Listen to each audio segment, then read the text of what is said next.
Welcome to Fast Pace, the new growth, leadership and management podcast featuring Josh Phegan and Dean Mackie. We wanted to peel back the layers on what happens in the world of fast-paced real estate agencies, from new leadership models to the management challenges we all face each day. This is about a new era in the estate agency sector.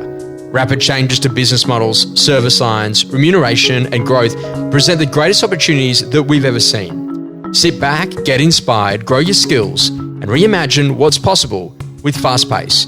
Every Friday, wherever you get your podcasts, on Spotify, Apple Podcasts and Josh Phegan Digital. When you're building a great business, you realise that you're always going to have talent joining your business. And it's a really important conversation about what you do to onboard those people. What do we like as an organisation? How do we actually work? What sort of fees do we charge? What sort of services do we have? What's our abstract look like? And most importantly, how do we actually take people that have got some learned history and actually reshape them for the organisation they're about to join? Dean, this is a pretty phenomenal conversation because you always think it, when you're a brand new business, you've got the benefit that you've got no learned history. But ultimately, if you've been around for a little while, you actually just think that a lot of people already know lots about your organisation. Onboarding is probably one of the most important things that we do inside of a business, and it's a really important skill for a business to get right. Whether or not you're onboarding one person a year or 200 people a year, you're still going to need the same level of basic systems about what your organisation actually does. Dean, you've onboarded lots of people. You've seen lots of people that have come in and out of organisations. What are some of your thoughts about what actually makes a really effective onboard? What are the go-rights and the go-wrongs? Yeah, thanks, Josh. This is a never-ending learning cycle for me. And I sometimes find, if you've done it well, then you don't even notice it. But if you haven't done it well, you do. Yeah. It's one of those things, right? Because you're right. We make a lot of assumptions around people's knowledge, not just about your organisation, but they can actually do the job, right? Because people learn to do particular things in particular ways from wherever they've come from. And sometimes you might make the mistake, if your organisation likes things done in a particular way, to assume that they might know how to do something in that particular way, but they're actually doing it the way they used to do it at their previous place. So they're just really rebadging whatever they're doing in the last organisation into your place. And because a lot of people don't like change, that's what actually happens most of the time. So I've found, there's been a lot of lessons over the years, but I've certainly found that there's a lot of work that you need to think about before someone joins the business. Not just during. So there's a lot of stuff around how you communicate, just getting all your contracts right, understanding people, what they're doing, making sure you understand what their aptitudes like with digital, what their skill levels are in particular areas, making sure you sort of get a handle on where their strengths and weaknesses are really helps when you're onboarding. So for example, today, when I leave here today, I'm running to an induction session. We've got a full day today, so that's good timing. And that induction program consists of a whole bunch of different people from different areas. So we've got salespeople in there, we've got property managers in there, we've got admin people. And so typically we've got anywhere between 10 and 12 people coming in every single month. So we're getting used to it. And we've also done quite a few mergers and acquisitions. So we've got a reasonably large sized team coming into the business over the next sort of 4 weeks. So again, we've got to go, well, how do we take all of that sort of learned knowledge and skill and repackage it?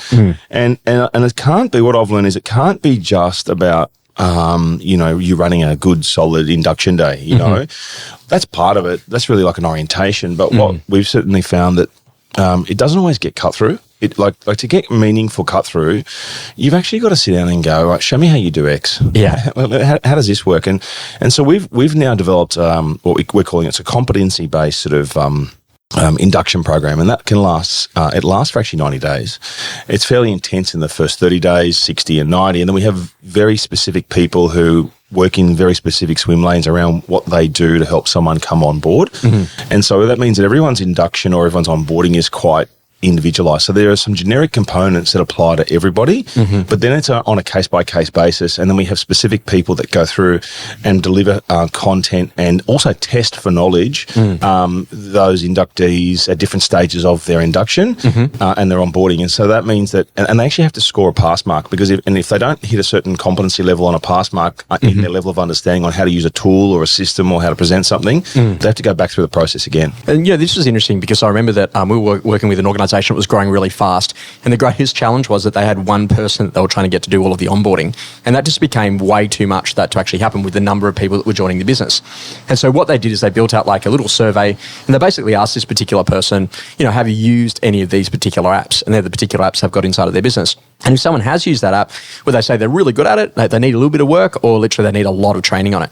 And so what would actually happen, they'd first of all get them to do a self-assessment, then they then come in and then do an organisational assessment around a couple of those key things just to see if they actually thought the same as the other person would think. Then they then mapped who are the key people inside of the business that can train that particular skill.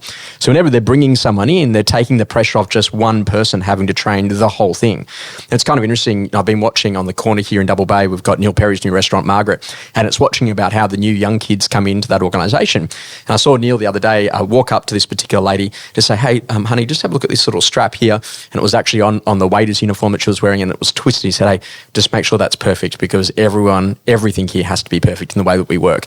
And it's the tiniest little detail that I think really sets it off, because when you go there, they say, hey, by the way, would you like some sparkling water? Sure, that'd be great. And Tibetes or San Pellegrino, now we know we're paying $150 a head as soon as we get a choice on sparkling water. I now know why you haven't taken me there for lunch. Yes, yeah. But so that basic idea is it's the religion that you're joining. Sure. So, and that's what I always say. So, Dean, if I walk into your organisation and say, okay, great, what sort of fees do we charge inside of our investment management or property management service line? What do we charge in terms of sales? How do we sell VPA? What are some of the core conversations? And then going back to the purpose, mission, values stuff, which you're really strong on, that's an important part about how we behave inside of the company. Yeah. Is that difficult, because obviously now you're at multiple sites, that every different location geographically has got to be able to embody that Dow Jones culture, 1000%. which is probably its heaviest or its healthiest at head office. Is that right? Yeah. Well, we don't really have a head office. It's all decentralised, but we're a bit different because we've got 20 coming up to 24 offices that are centrally run and centrally owned. We're not a franchise, right? So therefore, it's even more critical for us to be able to make sure that everybody's aligned. Alignment is a crucial thing, and so my session this morning, when I get over there and I spend some time with our new starters, I'm having a conversation about our values. I'm having a conversation about our history. I'm having a conversation about our vision. I'm spending my entire time just talking about our why. Who we are, how we operate, what I'm expecting of them. So as an example, I want to flip it around and say, at our business, we're very much focused on some key values. And what I want to do is I want to be able to talk to the team in a way in which really helps them understand and resonates with them around the expectations I have of them for their behaviours while they're ever in our organisation, not just their behaviours around themselves, i.e. how are they going to achieve their greatness, because everybody deserves to find their greatness. So actually saying, hey, this is a place we want you to do that, right? That's a starting point, a foundation piece, right? And then the other pieces that sit around that is like, how are we going to work together as a group to achieve success? Well, that's through collaboration and mutuality and lots of other things, right? And so we talk about those, a lot of those sorts of things, but we also then talk about what does that actually mean for the customer? How do I expect you to interact with the customer? So really fundamentally, I get really clear about what are the base level expectations I have about them for their behaviours, right? So behaviours are crucial. So if we get people aligned on behaviours, understanding why we're doing something, then the rest is just the how and the what. The rest is just the detail around the specifics we do to go about delivering our point of difference and how we go about delivering success. So you are right, Josh. I think that no matter how big or how small your organisation is, if you get that foundation piece around with buy-in, and let's remember, so you talk about onboarding, it starts well before that, right? So if you're recruiting ordinarily, this stuff it's going to bounce off people's ears if in fact they're not the right fit. So you've got to start right back to when you talk about onboarding, it's pre-onboarding. It's who are they? What are they on about? Are they aligned? Do they get it? Do they align the vision? Do they want to grow? Do they want to learn? Well, you've got to get to all that stuff before you on. It makes the onboarding a lot easier if you've got the right people. So when we go through, and I think you and I talked about just before, we've got a major merge coming into the organisation, and we went through and did some really clear DD on every single individual in that business to make say, hey, okay, are these people going to be? What's their transition going to be like? Where is this individual going to have difficulty in changing culturally, or where is this person going to have difficulty changing technically, or whatever it is? And there might actually be some people that don't fit, right? And we wanted to get clear about that, because what we don't want to do is have people coming into an organisational structure if they're the wrong fit. So before you're onboarding, you've got to make sure that those people fit your culture and what your expectations are. It's going to be a lot easier for your onboarding team. So and then it's about saying, all right, if this person here has a journey, and like I said before, there's certainly generic material that everyone has to cover. But then what's the tailored approach for each person to help bring them along? Do you remember saying this to me when I first started with you? And this is going back like 15 years ago, and it haunts me to this day. Oh, God. Any conversation that you have to have more than once should be a recording. Yeah, I did. And so I look at that and I think that, particularly around essence of things that don't change, like timeless, like evergreen type concepts about, our philosophy of how we do business, any of that sort of stuff. Getting into a podcast studio, recording that on audio, because audio is quick and easy to produce, and making sure that you've got it really succinct. So like 1 hour, 2 hours, 3 hours that someone gets to listen to with the assessment stuff off the back of it. It's actually a lot easier than what people would realize. And this is what I always think is that however someone is treated in their first hour, first day, first week, first month, is what they think goes on inside the organisation for the rest of time. Yeah. And so, we're working with an organisation at the moment in Dubai, which is bringing in 150 new people every 6 months.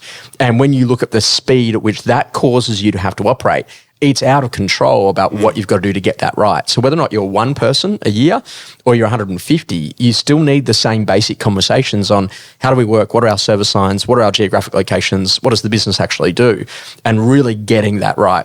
If you have a look at it, your favourite thing to do when you bring someone new and on board, what is it?